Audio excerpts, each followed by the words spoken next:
Buenas obras. Celoso de buenas obras. Tito 2:14. No tenemos miedo de inculcar en ustedes un espíritu legalista por lo que vamos a decir, pues creemos que después de nuestras frecuentes exhortaciones, apoyadas por el Espíritu Santo, para que eviten cualquier cosa que semeje confianza en sus buenas obras, no sentimos temor que nos malinterpreten como para suponer que, cuando hablamos de buenas obras hoy, queremos de alguna manera que se imaginen que esas buenas obras pueden promover su eterna salvación. Nos esforzamos aquí arduamente el domingo antepasado para enseñarles la diferencia entre los dos pactos, el pacto de gracia y el pacto de obras. Les ruego que traten de recordar lo que dijimos en esa ocasión, y si por cualquier equivocación de la lengua dijésemos algo que pudiera parecer legalismo, cotejen ambos mensajes, y allí donde cometamos algún error sobre la grandiosa verdad de la justificación por fe, rechacen nuestro testimonio. Celoso de buenas obras. Hay algunos que nos oyen predicar alta doctrina y nos escuchan declarar constantemente que por gracia somos salvos por medio de la fe, y esto no de nosotros, pues es don de Dios. Por lo tanto, suponen que no podemos predicar sobre buenas obras y que no podríamos predicar un buen sermón de exhortación a los cristianos para que vivan en santidad.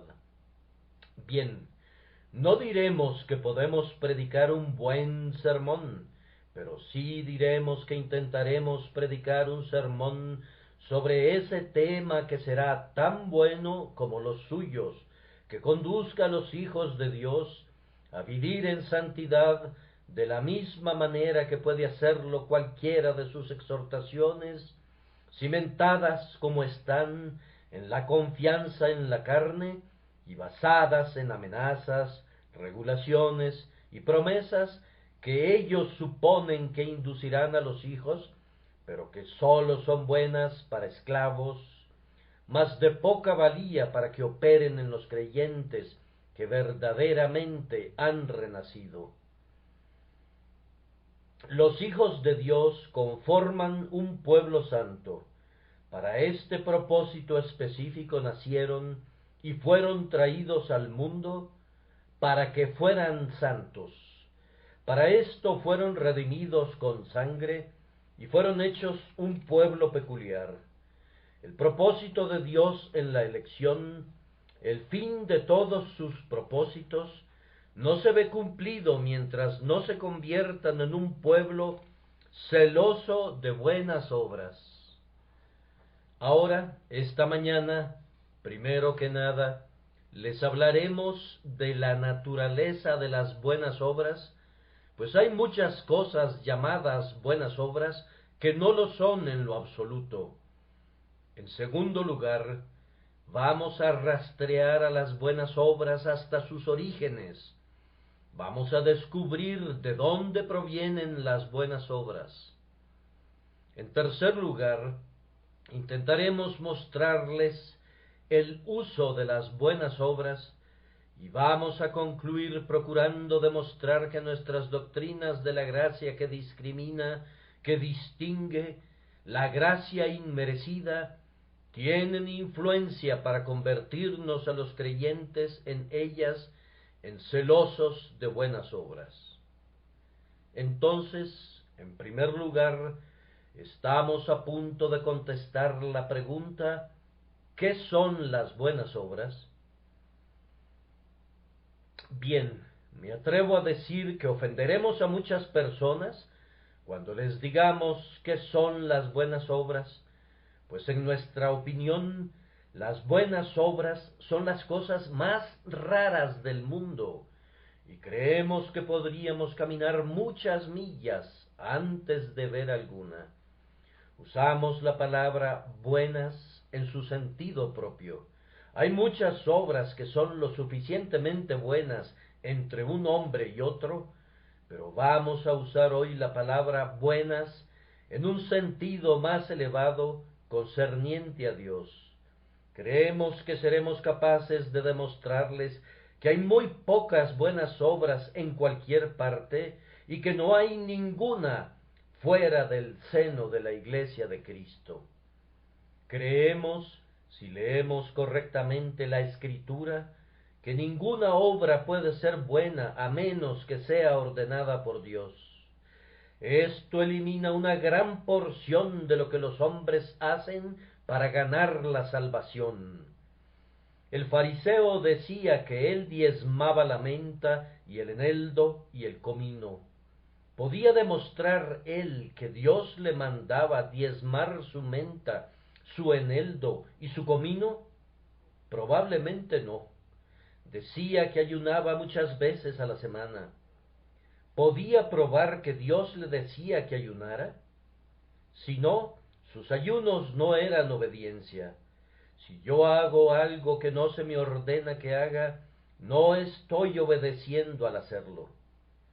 Vanas, entonces, son todas esas pretensiones de los hombres que, mortificando sus cuerpos, negando su carne, haciendo esto, eso o lo demás allá, pueden ganar el favor de Dios. Ninguna obra es buena a menos que Dios la mande. Un hombre puede construir una larga hilera de hospicios, pero si los construye sin referencia al mandamiento, no ha hecho ninguna obra buena. Además, ninguna obra puede ser buena a menos que se haga por un buen motivo. Y no hay ningún motivo que pueda llamarse bueno que no sea la gloria de Dios. El que hace buenas obras con miras a salvarse a sí mismo, no las hace por un buen motivo, porque su motivo es egoísta.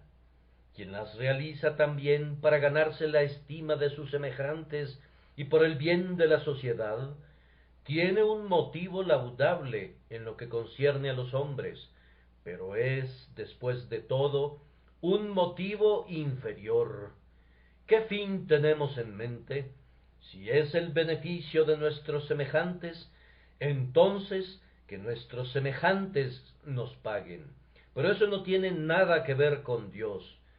La obra no es buena a menos que un hombre la haga con miras a la gloria de Dios, y nadie puede hacerla con esa mira mientras Dios no le haya enseñado cuál es su gloria y no haya sido conducido a someterse a la divina voluntad de Dios, de tal manera que en todo lo que haga tenga en mente al Altísimo y obre con el fin de promover su gloria y honor en el mundo. Amados, aun cuando nuestras obras sean hechas con los mejores motivos, no son buenas obras a menos que sean hechas con fe, pues sin fe es imposible agradar a Dios. Como Caín, podemos construir un altar y poner encima las primicias de la tierra, creyendo que es un sacrificio aceptable en sí, pero si está desposeído de la sal de la fe, allí se quedará, no será aceptado por Dios, pues sin fe es imposible agradar a Dios. Tráiganme a un hombre que toda su vida haya estado agotando su salud y su fortaleza por sus semejantes. Consíganme a un funcionario público que haya cumplido plenamente con su responsabilidad, que haya trabajado día y noche hasta afectar su salud, porque estaba convencido que Inglaterra espera que todo hombre cumpla con su deber, y deseaba hacerlo. Tráiganme a ese hombre. Déjenme ver todas sus obras de caridad. Permítanme ser testigo de la benevolencia más pródiga, de la generosidad más abundante. Díganme que, con una finalidad consistente, él ha trabajado siempre por su país, y luego, Si no puede responder esta pregunta, ¿crees tú en el Hijo de Dios? Estaré obligado a decirle con toda honestidad que no ha hecho una solitaria obra buena en toda su vida en lo que concierne a Dios. Más aún, cuando tenemos fe en Dios y hacemos todas nuestras obras por el mejor de los motivos, aun entonces no tenemos ninguna solitaria buena obra mientras no sea rociada sobre ella la sangre de Cristo. Mirando todo lo que hemos hecho a lo largo de nuestras vidas, podemos encontrar una solitaria cosa que nos atrevamos a llamar buena si no ha sido rociada sobre ella la sangre de Cristo. Concedamos que haya algo bueno en ella, pues el Espíritu la obró en nuestras almas. También hay mucho de malo en ella, pues aún nuestros mejores ejercicios son terriblemente estropeados, viciados y arruinados por los pecados e imperfecciones que hay en ellos, por lo que no nos atrevemos a llamarlos buenos, mientras Jesús no los haya rociado con su sangre y no haya quitado la mancha. Oh, cuán a menudo he pensado, ahora sí he trabajado arduamente para predicar la palabra de Dios, no me he reservado en ningún momento delante de amigos o enemigos, y espero haber declarado todo el consejo de Dios. Y sin embargo, amados, ¿cuántos de esos sermones no han sido buenas obras en lo absoluto, porque no estaba buscando la honra de mi Señor en el momento, o porque no había fe involucrada en ellos, sino que los prediqué en un marco de desaliento, abatimiento o desdicha, o tal vez, incluso en mi objetivo de ganar almas, he tenido una meta natural, pues temo que a menudo tenemos un motivo incluso perverso cuando nos regocijamos al ver convertidas a las almas, como es honrarnos a nosotros mismos, para que el mundo diga: vean cuántas almas son llevadas a Dios por su medio. Y aun cuando la Iglesia se reúne para llevar a cabo buenas obras, ¿acaso no han observado que algo egoísta se cuela furtivamente, un deseo de exaltar a nuestra propia Iglesia, de glorificar a nuestro propio pueblo y hacernos poderosos nosotros mismos? Amados, estoy seguro que si se sientan y desmenuzan sus buenas obras, encontrarán muchas costuras malas en ellas que requerirán ser descosidas para ser cosidas de nuevo. Hay tantas manchas y borrones en lo tocante a ellas que necesitarán ser lavadas en la sangre de Cristo para hacerlas buenas para algo. Y ahora, amados, ¿creen que tienen algunas buenas obras?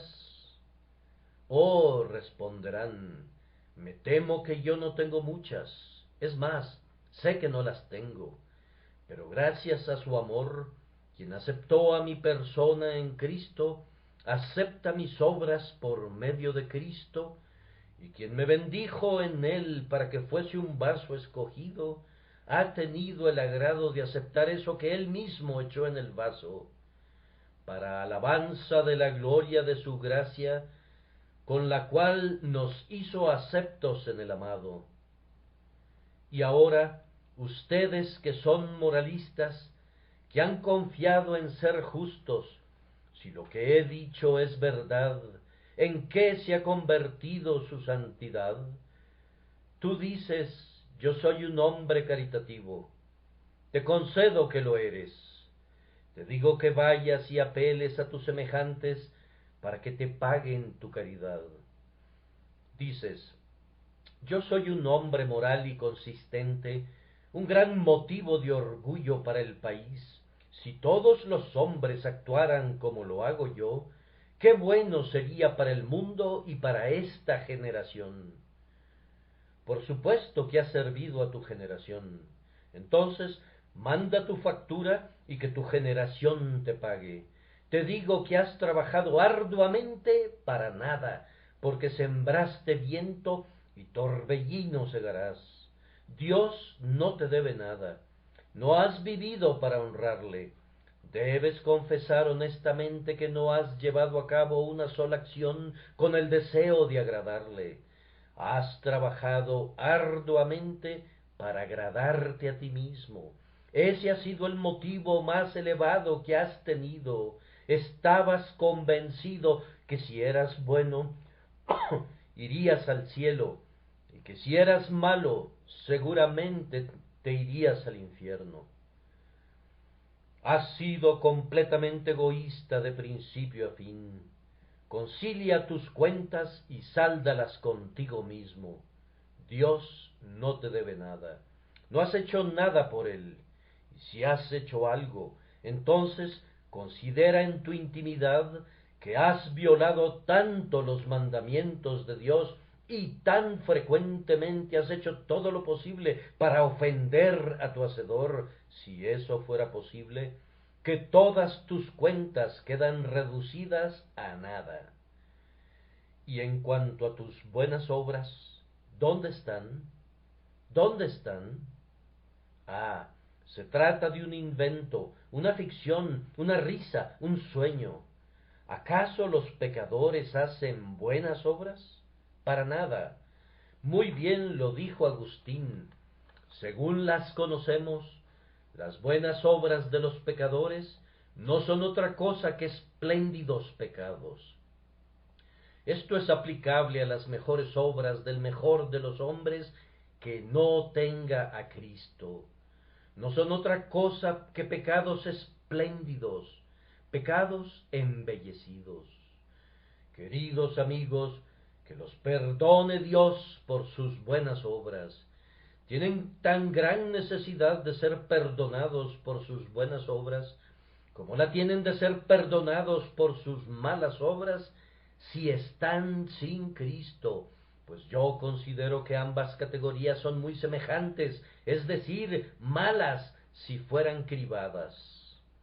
Y ahora, en segundo lugar, ¿de dónde provienen las buenas obras? Es una vieja máxima que la naturaleza no puede superarse a sí misma. El agua proveniente de la punta del cerro sólo subirá tan alto como su fuente, pero a menos que se ejerza alguna extraordinaria presión sobre ella, nunca subirá más alto. Lo mismo sucede con la naturaleza humana. La Escritura nos informa que es extraordinariamente depravada. No podemos esperar que de una naturaleza pervertida procedan las buenas obras. ¿Acaso pueden emanar aguas dulces del pozo amargo? De la misma manera que el veneno no crece en árboles saludables que dan frutos saludables, tampoco pueden crecer frutos saludables en árboles venenosos. No busquemos buenas obras en la naturaleza depravada, como tampoco deberíamos buscarlas en la vid de Soreco o en la vid de Gomorra. No podemos esperar encontrar buenas obras provenientes de la naturaleza del hombre. En verdad es vano e inútil pensar que las buenas obras se puedan originar en el hombre natural. Ustedes se preguntarán, ¿de dónde provienen entonces?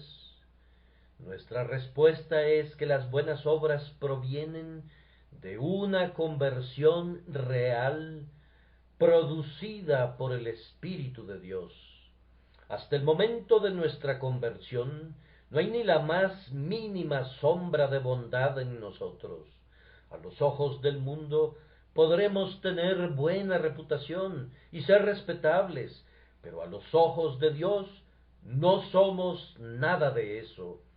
Si pudiéramos ver en nuestros corazones, como miramos a veces los rostros de otras personas, veríamos muchas cosas allí que ahuyentarían de nuestras almas la simple suposición de buenas obras, antes de que nuestro corazón sea cambiado.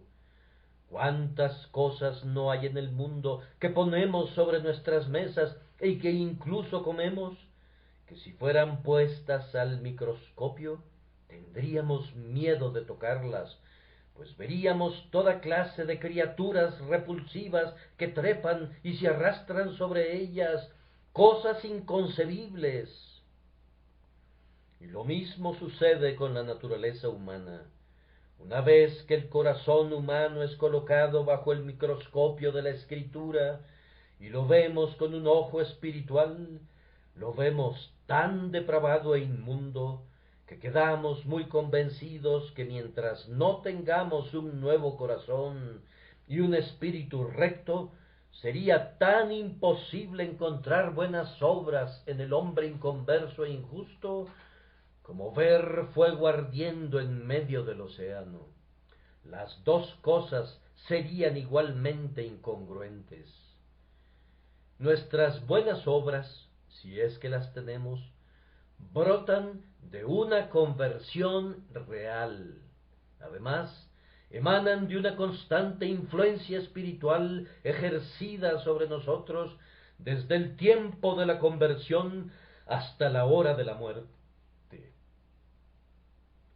Ah, cristiano, tú no tendrías buenas obras si no tuvieras una influencia renovada día con día. Descubrirías que la gracia que te fue dada en la primera hora no es suficiente para producir fruto hoy. No es como plantar un árbol en nuestros corazones que de sí mismo produce fruto naturalmente, sino que la savia sube de la raíz, que es Jesucristo. Nosotros no somos árboles independientes, sino que somos pámpanos injertados en la vid viva. Buenas obras, yo sé de dónde provienen ustedes. Vienen flotando en la corriente de la gracia, y si yo no tuviera esa corriente de gracia fluyendo siempre, nunca encontraría buenas obras que surgieran de mí. ¿Buenas obras de una criatura? Imposible. Las buenas obras son dones de Dios, son sus perlas escogidas que hace descender con su gracia. Y además, nosotros creemos que las buenas obras surgen de la unión con Cristo. Nosotros creemos que en la medida que un hombre se reconozca y se sienta uno con Jesús, será más santo. El propio hecho que Cristo y el cristiano se conviertan en uno vuelve al cristiano semejante a Cristo.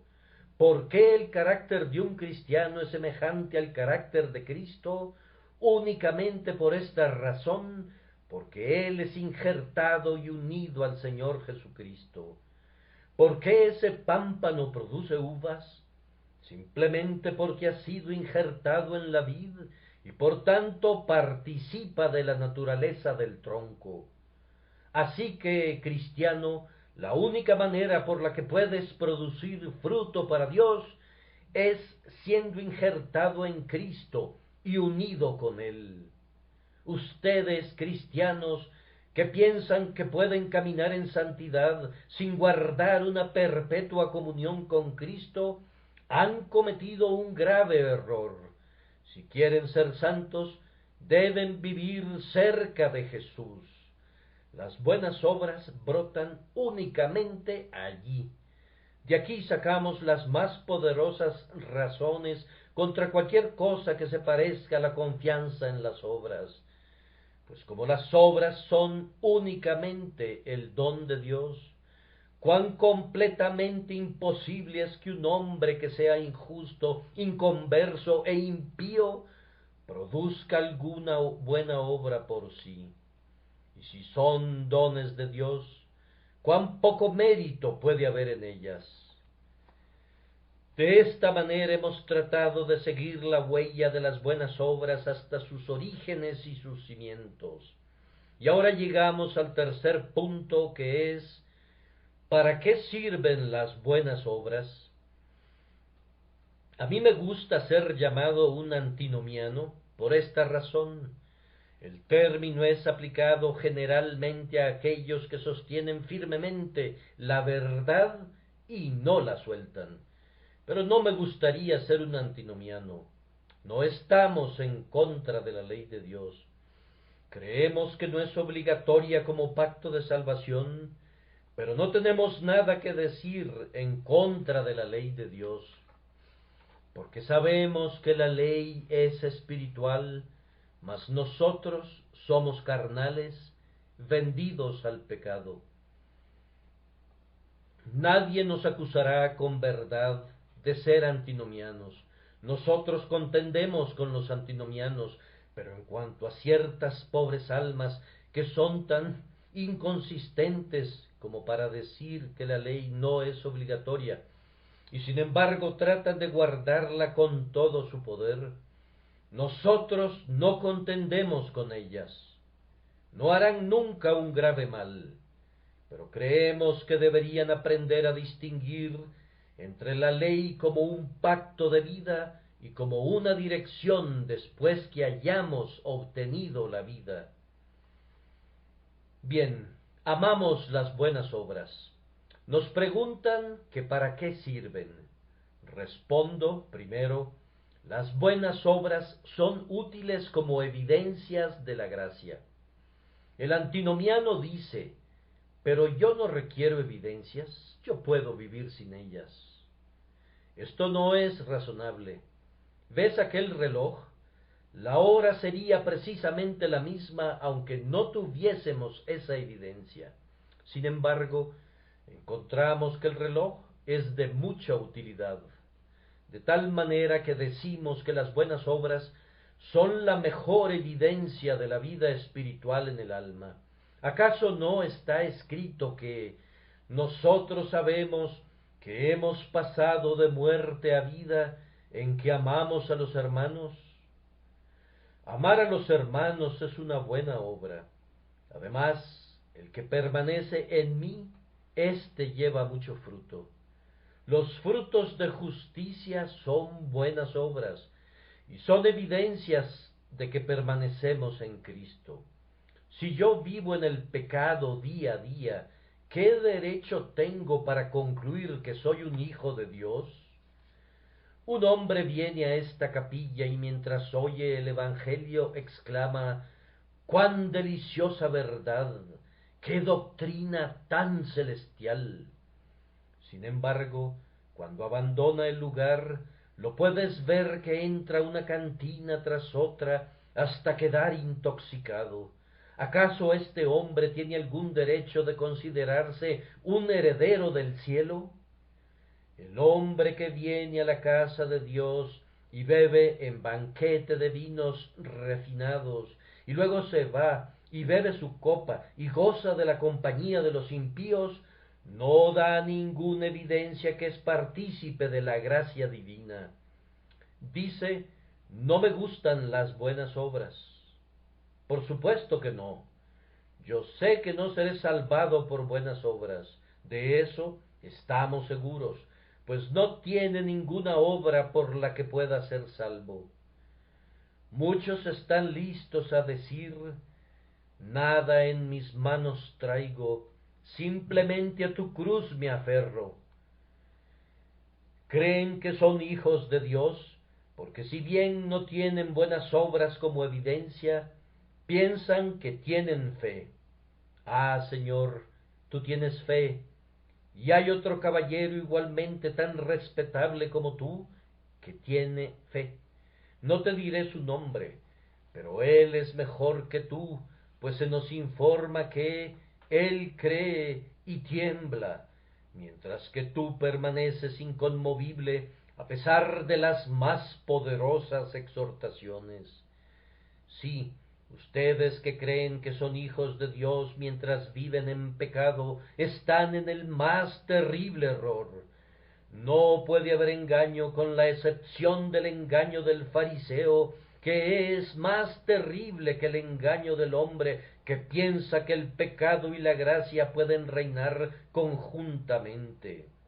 El cristiano tiene pecados del corazón por los que gime y se lamenta, pero en lo concerniente a su vida exterior, él es guardado de tal manera que el maligno no lo toca. El Señor lo cubre bajo la sombra de sus alas. Él no le permite salirse del camino, excepto en algunas caídas. Las obras son las evidencias de nuestra fe. Por fe, nuestras almas son justificadas delante de Dios. Por obras, nuestra fe es justificada delante de nosotros mismos y de nuestros semejantes. En segundo lugar, creemos que las buenas obras son los testigos o el testimonio para otras personas de la verdad de lo que creemos. Cada cristiano fue enviado al mundo para ser un predicador, y precisamente como cualquier otra criatura que Dios ha creado, siempre estará predicando acerca de su Señor. ¿Acaso el mundo entero no predica a Dios? ¿Acaso las estrellas, mientras están brillando, no miran desde el cielo y dicen que hay un Dios? ¿Acaso los vientos no entonan el nombre de Dios en sus poderosos aullidos? ¿Acaso las olas no murmuran ese nombre sobre la costa y el trueno no lo hacen las tormentas? ¿Acaso las aguas y los campos, los cielos y las llanuras, las montañas y los valles, los arroyos y los ríos, no hablan todos de Dios? Lo hacen con toda seguridad, y una criatura nacida de nuevo, el hombre creado en Cristo, debe predicar a Cristo donde quiera que vaya. Este es el uso de las buenas obras. Predicará no siempre con su boca, sino con su vida. El uso de las buenas obras es que son el sermón de un cristiano. Un sermón no es lo que un hombre dice, sino lo que hace. Los que practican están predicando. No es predicar y practicar, sino que practicar es predicar. El sermón que es predicado con la boca se olvida pronto, pero lo que predicamos mediante nuestras vidas nunca se olvida. No hay nada como una práctica fiel y una vida santa si queremos predicarle al mundo. La razón por la que el cristianismo no avanza a pasos más agigantados es simplemente esta, que quienes profesan la fe son en gran medida una deshonra para la religión, y muchos de aquellos que se han unido a la Iglesia no tienen más piedad que los que están fuera de ella. Si yo predicara un sermón tan contradictorio un domingo como algunos de ustedes lo han predicado la mayor parte de sus vidas, al salir dirían: no regresaremos más hasta que él no sea un poco más consistente consigo mismo. Hay una diferencia hasta en el propio tono de voz de algunas personas cuando están en la capilla, sumidas en oración, que cuando están en el taller. Difícilmente las podríamos considerar las mismas personas. Fuera con su inconsistencia. Profesantes, cuídense de que sus inconsistencias no borren su evidencia y de no ser encontrados manifestando no inconsistencia, sino la más terrible consistencia al vivir en el pecado y la iniquidad, y por tanto siendo consistentes en la hipocresía. En tercer lugar, las buenas obras son útiles como un atavío para un cristiano. Todos ustedes recordarán ese pasaje de las Escrituras que nos dice cómo debe ataviarse una mujer. Vuestro atavío no sea el externo de peinados ostentosos, de adornos de oro o de vestidos lujosos, sino el interno, el del corazón, en el incorruptible ornato de un espíritu afable y apacible. El atavío de las buenas obras El atavío con el que esperamos entrar en el cielo es la sangre y la justicia de Jesucristo, pero el adorno de un cristiano, aquí abajo, es su santidad, su piedad, su consistencia. Si algunas personas tuvieran más piedad, no requerirían de un vestido tan llamativo, no tendrían necesidad de maquillarse siempre para distinguirse. Los mejores aretes que puede usar una mujer son los aretes de oír la palabra con atención. El mejor de los anillos que podemos usar en nuestro dedo es el anillo que el padre puso en el dedo del hijo pródigo cuando fue traído de regreso. Y la mejor ropa que podremos usar jamás es la vestidura confeccionada por el Espíritu Santo, el vestido de una conducta consistente. Pero es maravilloso que, mientras muchos están tomándose todas las molestias para arreglar este pobre cuerpo, tienen muy pocos atavíos para su alma, olvidaron vestir su alma, oh no, llegaron muy tarde a la capilla, todo debido a ese otro prendedor del que podrían haber prescindido. Ellos vienen justo cuando el servicio está comenzado, porque en verdad tienen tanto que ponerse que no podrían estar aquí a tiempo. Y hay hombres y mujeres cristianos que olvidan lo que Dios ha escrito en su palabra, tan verdadero ahora como lo ha sido siempre, que las mujeres deben arreglarse con modestia.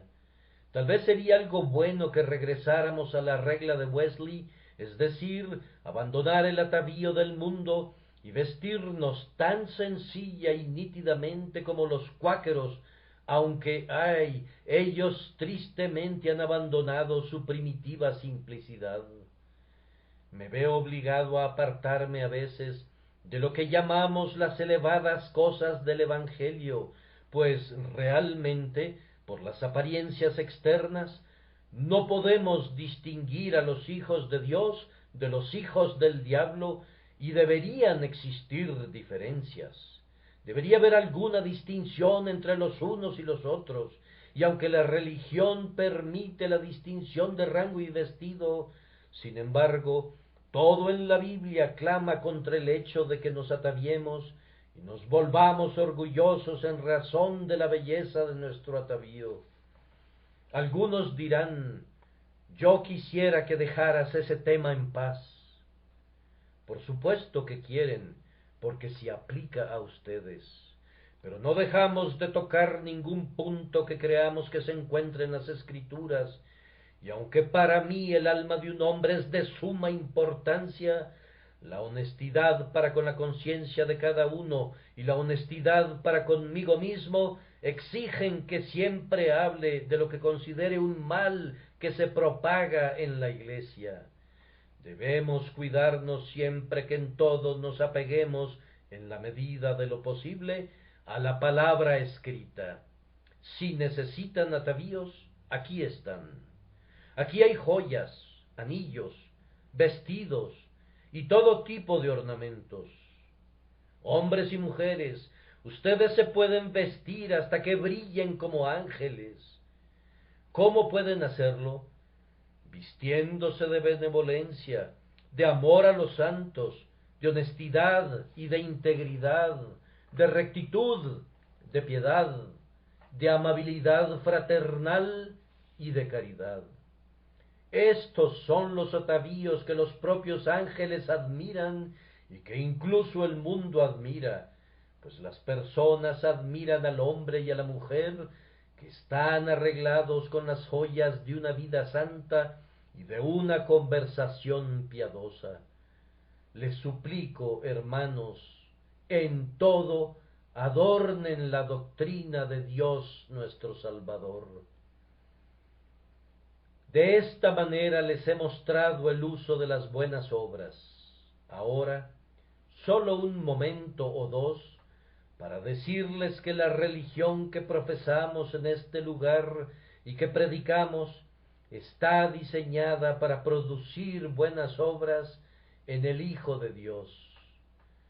Algunos afirman que el llamado calvinismo, que es un alias del verdadero evangelio, está calculado para inducir a los hombres al pecado. Ahora vamos a refutar eso, simplemente recordándoles que el pueblo más santo del mundo ha sido aquel que profesó la doctrina que nosotros sostenemos. Si ustedes preguntasen quiénes fueron las grandes luces morales del mundo en la Edad Media, la respuesta será personas como Atanasio, Ambrosio y Crisóstomo. Y luego, acercándonos más, hombres tales como Wycliffe, Jerónimo de Praga y Calvino. Y cada uno de estos sostuvo las doctrinas que proclamamos con entusiasmo. Y sólo permítanme recordarles que nunca hubo mejores hombres en el mundo que los puritanos, y cada uno de ellos sostuvo con firmeza la verdad que amamos. Me encontré un comentario en un libro el otro día que me agradó tanto que decidí leerlo ahora. El escritor dice: los puritanos fueron los más resueltos protestantes de la nación, calvinistas celosos, predicadores cálidos y afectuosos. Eran las personas más pías y devotas de la tierra, hombres de oración en lo secreto y en público, así como en el seno de sus familias. Su estilo de devoción era ferviente y solemne, dependiente de la ayuda del Espíritu Divino. Tenían una profunda reverencia para el santo nombre de Dios, y eran enconados enemigos no sólo de los juramentos profanos, sino de la plática insensata y de las burlas. Eran estrictos observantes del día del Señor, dedicando todo el día a la devoción en público y en privado y a la caridad. Era marca distintiva de un puritano en aquellos tiempos verlo asistir a la iglesia 2 veces al día con su Biblia bajo el brazo. Y mientras otros se dedicaban al juego y a las distracciones, a las parrandas, a caminar por los campos o a la diversión del boliche, la esgrima, etc., estos, desde la víspera del día de reposo, se dedicaban con la familia a leer las Escrituras, a cantar salmos, a repasar sermones, a catequizar a sus hijos y a la oración. Y esta actividad la llevaban a cabo no sólo el día del Señor, sino que tenían sus horas de devoción familiar durante los días de semana.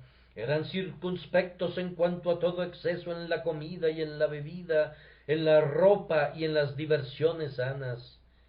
Eran frugales, diligentes, honestos en sus tratos y solícitos en dar a cada quien lo que le correspondía. Ese es un noble testimonio hacia la verdad puritana y el poder del Evangelio.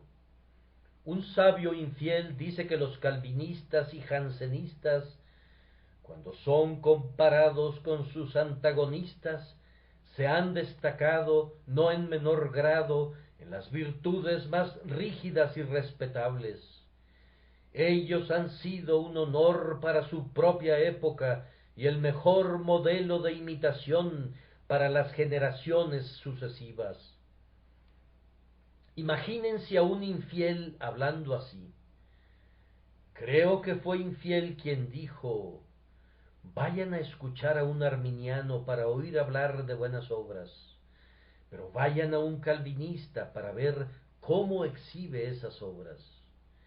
Y aún el doctor Priestley, que era un unitariano, admite que los que sostienen las doctrinas de la gracia se conforman menos al mundo y tienen un principio mayor de religión que nuestros propios seguidores, y quienes con base en un principio de la religión atribuyen más a Dios y menos al hombre que otros, tienen la mayor elevación de piedad. Y precisamente ahora que los unitarianos están trayendo a todos sus grandes hombres, tan grandes que nunca habíamos escuchado sus nombres hasta este día, y están haciendo todos sus esfuerzos en Londres para conseguir adeptos para el unitarianismo, solo les diríamos este hecho. El doctor Priestley atribuye la frialdad del unitarianismo a la realidad que se han vuelto más indiferentes hacia la doctrina religiosa, y eso explica que sus capillas no tengan mucha asistencia, afirmando que los unitarianos tienen muy poco apego a sus doctrinas religiosas. ¡Cuánta misericordia! Pues si continuaran aferrándose a ellas, inevitablemente se perderían. Un hombre que niega la divinidad de Cristo se perderá con certeza. Es inútil que afirmen ser cristianos, muy bien podrían afirmar que son santos ángeles. La mejor prueba que puedo ofrecerles de la santa influencia de nuestras doctrinas es este grandioso hecho, a saber, que en cada época aquellos que han sostenido las doctrinas de la gracia han mostrado en sus vidas una santa conducta y una santa conversación. Pero además, al recorrer rápidamente las doctrinas, preguntamos, ¿qué podría ser más santos a los hombres que las verdades que predicamos? ¿No les enseñamos acaso que Dios ha elegido para sí un pueblo que debe ser santo?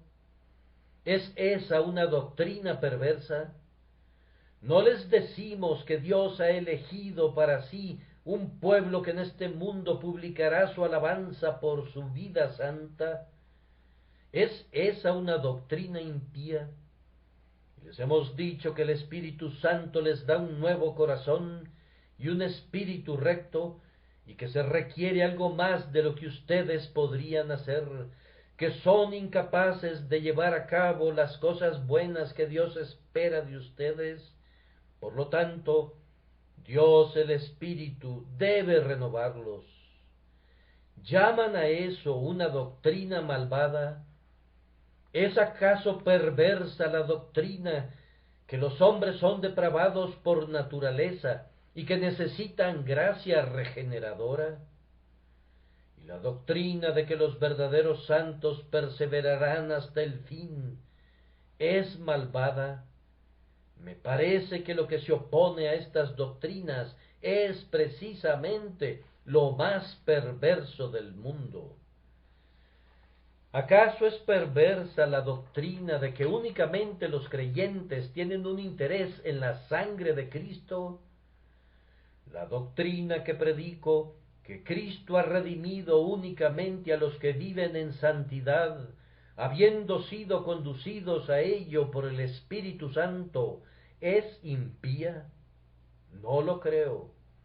Retamos a todos aquellos a quienes les encanta hablar en contra de nuestras doctrinas, que demuestren que una sola de ellas tiene algún componente impío.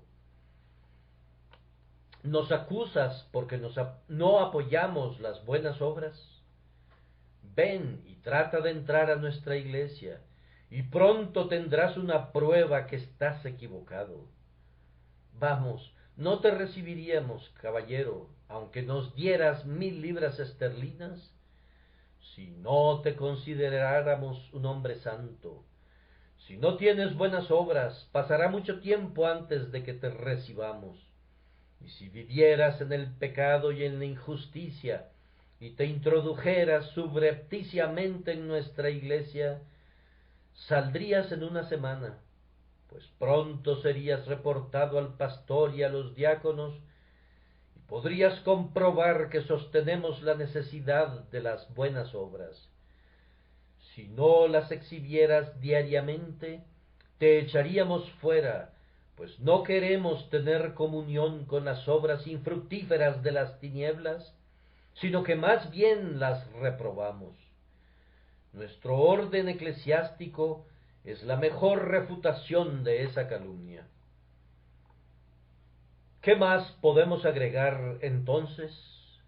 Esperamos haber demostrado nuestros puntos a todos los hombres honestos y consistentes. Únicamente los despedimos a ustedes, hipócritas, con este mensaje resonando en sus oídos: si alguno no tiene el Espíritu de Cristo, no es de él. A menos que vivan según Cristo, no estarán con Cristo al final. Si su espíritu no es santificado en este mundo, Dios no los santificará cuando vengan delante de su trono.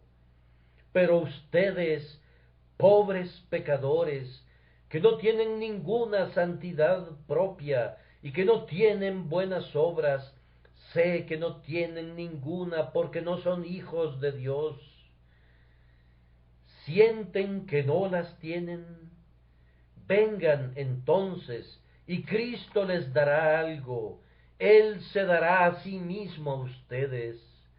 Si creen en el Señor Jesús, Él les lavará de todos sus pecados, les dará un nuevo corazón, y de aquí en adelante la vida de ustedes será santa, su conducta será consistente.